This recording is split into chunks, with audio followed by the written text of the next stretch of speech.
Selamat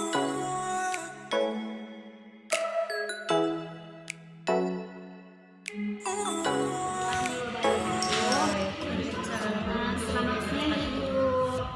Terima kasih kepada Ibu yang telah meluangkan waktunya kepada kami. Kami di sini ingin belajar lebih banyak mengenai bagaimana peran seorang guru dalam menghadapi anak-anak yang sekarang lebih mengenal kemodernan, terutama kepada yang sedang berkembang pesatnya yaitu internet, ya Bu ya. Nah, terus dipersilakan kepada Ibu untuk memperkenalkan diri Ibu terlebih dahulu. Ya, Assalamualaikum warahmatullahi wabarakatuh. Waalaikumsalam warahmatullahi wabarakatuh. Baiklah, nama Ibu Ika. Nama SPD ya. Kebetulan di sini Ibu ngajar kelas 6. Ya, perkenalan dirinya. Nah, sekarang di sini kami ingin mewawancara Ibu atau menanyakan tentang suatu pertanyaan yang mungkin lebih mengenai ke anak-anak supaya untuk pelajaran kita ke depan.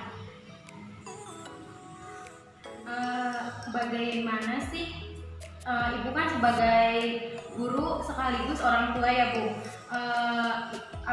bisa dikatakan ya belum terlalu melek teknologi gitu ya Bu, karena ya termasuknya yang ke zaman dulu. Nah, tapi Ibu sudah mengerti nih si anak ini tuh, oh dia berlebihan banget nih, udah main handphonenya, udah siang malam gitu. Nah itu Ibu nasihatinya tuh dengan cara bagaimana Bu? Ya, Assalamualaikum warahmatullahi wabarakatuh. Jadi gini ya Dek, memang zaman sekarang teknologi lebih canggih, tapi menurut Ibu kalau untuk anak-anak terutama di usia TK atau SD ada baiknya ada buruknya. Baiknya apalagi sekarang di zaman COVID-19 ini, baiknya kan bisa menunjang untuk belajar daring, terusnya tuh untuk menambah wawasan. Anak bisa mengenal pengetahuan lebih banyak.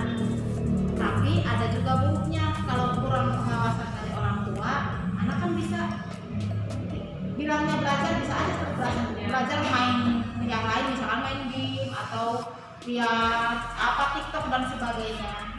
Jadi menurut Ibu mah ya sebaiknya ketika anak lagi menggunakan HP, baik itu lagi belajar atau dia lagi main harus diawasi supaya efek negatifnya tidak Mencegah ya Bu, supaya mencegah beberapa hal yang sifatnya negatif yang bisa mempengaruhi anak. Itu aja menurut Ibu sih.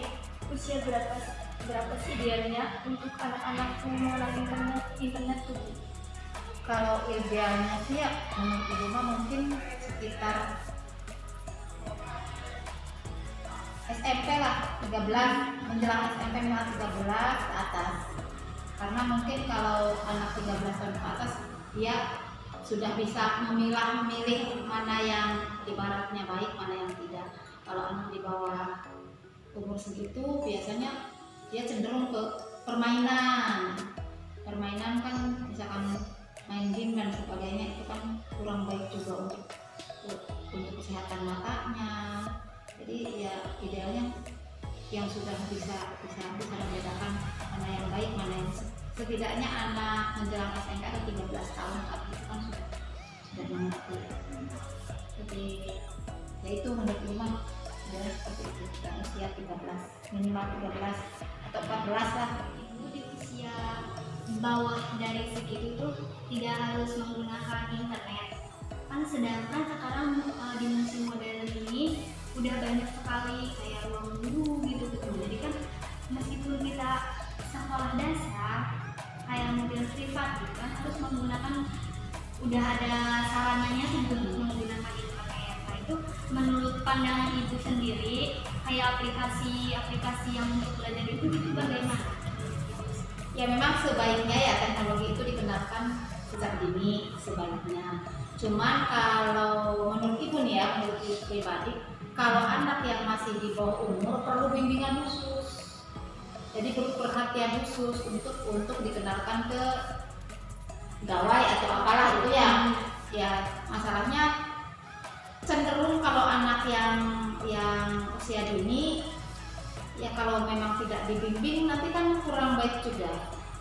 Kalau diperkenalkan sejak ini memang bagus biar anak tuh sebelum dia menginjak usia yang memang perlu pengalaman teknologi biar punya ilmu dasar ibaratnya setidaknya mengenal itu.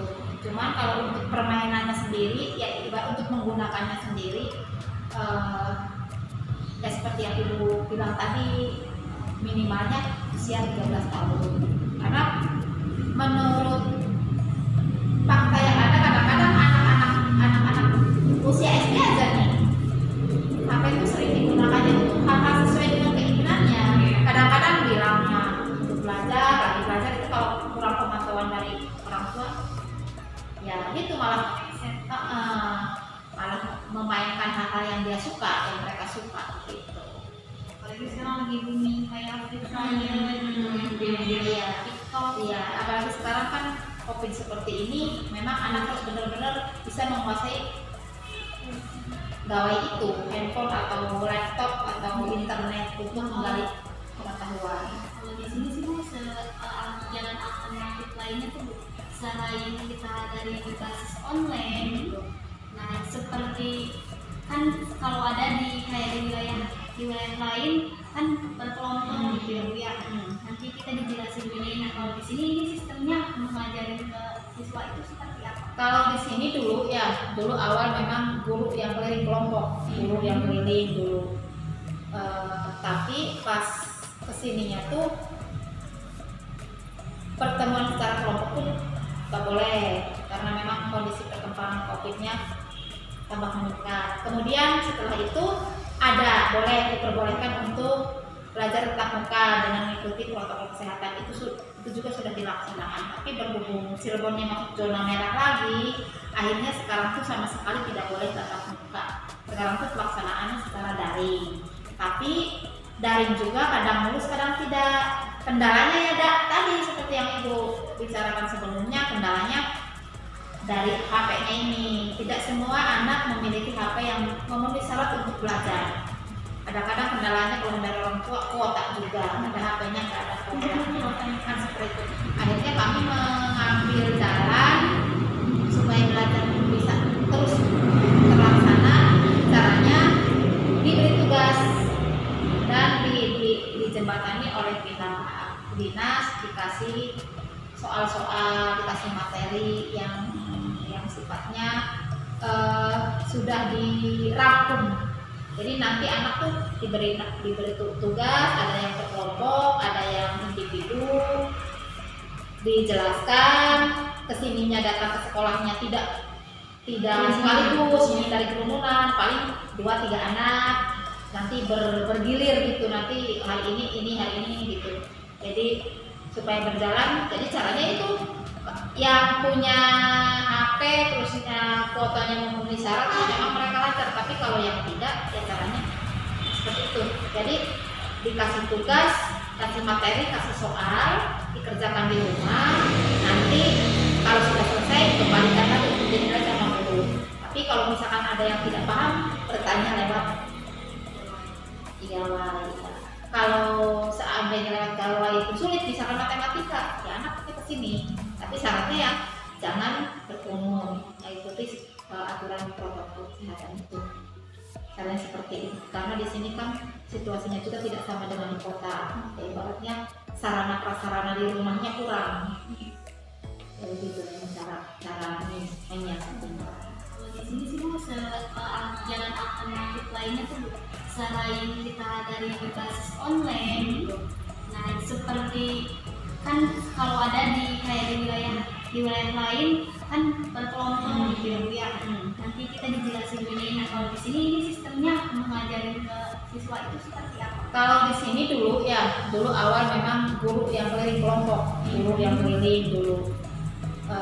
Tapi pas kesininya tuh pertemuan secara kelompok pun nggak boleh karena memang kondisi perkembangan COVID-nya tambah meningkat. Kemudian setelah itu diperbolehkan untuk belajar tatap muka dengan mengikuti protokol kesehatan itu juga sudah dilaksanakan. Tapi berhubung Cirebonnya masuk zona merah lagi, akhirnya sekarang tuh sama sekali tidak boleh tatap muka. Sekarang tuh pelaksanaannya secara daring. Tapi daring juga kadang mulus kadang tidak. Kendalanya ya tadi seperti yang Ibu bicarakan sebelumnya, kendalanya dari HP-nya ini. Tidak semua anak memiliki HP yang memenuhi syarat untuk belajar. Kadang-kadang kendalanya kalau dari orang tua kuota juga, ada HP-nya nggak ada kuota, kan seperti itu. Akhirnya kami mengambil jalan supaya belajar bisa terus terlaksana. Caranya diberi tugas dan dijembatani oleh pihak dinas, dikasih soal-soal, dikasih materi yang sifatnya sudah dirangkum. Jadi nanti anak tuh diberi tugas, ada yang berkelompok, ada yang individu, dijelaskan kesininya datang ke sekolahnya tidak sekaligus, menghindari kerumunan, paling 2-3 anak, nanti bergilir gitu, nanti hari ini gitu. Jadi supaya berjalan, jadi caranya itu yang punya HP terusnya kuotanya memenuhi syarat memang mereka lancar, tapi kalau yang tidak ya caranya seperti itu. Jadi dikasih tugas, kasih materi, kasih soal, dikerjakan di rumah, nanti kalau sudah selesai kembalikan lagi untuk dinilai sama guru. Tapi kalau misalkan ada yang tidak paham, bertanya lewat gawai ya. Kalau seandainya lewat gawai itu sulit, misalkan matematika, ya anak ke sini. Tapi syaratnya ya jangan berkerumun, ikuti aturan protokol kesehatan itu. Karena seperti itu, karena di sini kan situasinya juga tidak sama dengan di kota. Ibaratnya sarana prasarana di rumahnya kurang. Jadi itu cara menyiasatinya. Apakah menurut Ibu sendiri ya belajar online ataupun tatap muka itu menurut Ibu sendiri lebih akan tuh dipaham yang mana, apakah baik belajar online apakah tatap muka? Kalau menurut Ibu mah belajar antara online dan tatap muka, pengalaman yang ada yang itu lebih baik tatap muka. Karena ketika tatap muka, kalau ada sesuatu atau ada salah satu pelajaran atau materi atau apa itu tidak ngerti, anak bisa langsung bertanya. Sedangkan kalau online, misalkan ada materi atau ada pelajaran yang disampaikan sama guru lewat online, tidak mengerti, kesulitan mereka itu saat bertanya, dan kendalanya di sini sendiri nih, fakta di sini belajar online itu kendalanya apa ya? Tidak semua anak punya sarananya, tidak semua punya HP yang memang memenuhi syarat untuk belajar. Terus kadang-kadang ada HP-nya nggak ada kuotanya, gitu. Tidak terus-terusan dibantu kan untuk kuotanya. Itu jadi menurut Ibu mah belajar tuh lebih baik tatap muka. Iya. Jika anak-anak terlalu berlebihan, ada nggak sih dampak-dampaknya? Apa jadi malas belajar? Apa gimana? Kalau pengaduan orang tua, ya, pengaduan orang tua dengan adanya alat yang semestinya memang ini digunakan untuk hal positif, tapi namanya juga anak-anakan ya. Jadi dengan adanya ini tuh anak tuh, apalagi sekarang COVID-19 seperti ini kan nggak sekolah tuh, anak-anak pada di rumah aja. Dampaknya timbulnya malas, itu menurut orang tua. Karena apa? Anak nggak ada kegiatan sekolah, nggak ada apa, akhirnya main HP. Kalau misalkan digunakan untuk mengerjakan tugasnya sudah selesai, akhirnya main game lah, main apalah sesuai keinginan mereka. Nah itu dampaknya apa? Negatifnya ya malas. Kadang-kadang apa ya, jadi namanya juga lagi bermain permainan, mungkin karena penasaran atau apa, kadang-kadang katanya disuruh sama orang tua pun pelet, nggak cepet gitu tuh. Misalkan kegiatan untuk dirinya pun ya harus tegas orang tua tuh. Karena kalau tidak tegas gara-gara main aja apa itu ya timbulnya malas. Itu efek negatifnya. Yang yang telah meluangkan waktunya dan ilmunya kepada kita. Semoga kelak ilmu yang kita sekarang bagikan, Ibu sekarang bagikan, semoga bermanfaat bagi kita kelak nanti untuk menjadi calon guru di masa depan. Terima kasih Ibu. Kurang lebihnya mohon maaf dari kami. Kami tutup. Wassalamualaikum warahmatullahi wabarakatuh.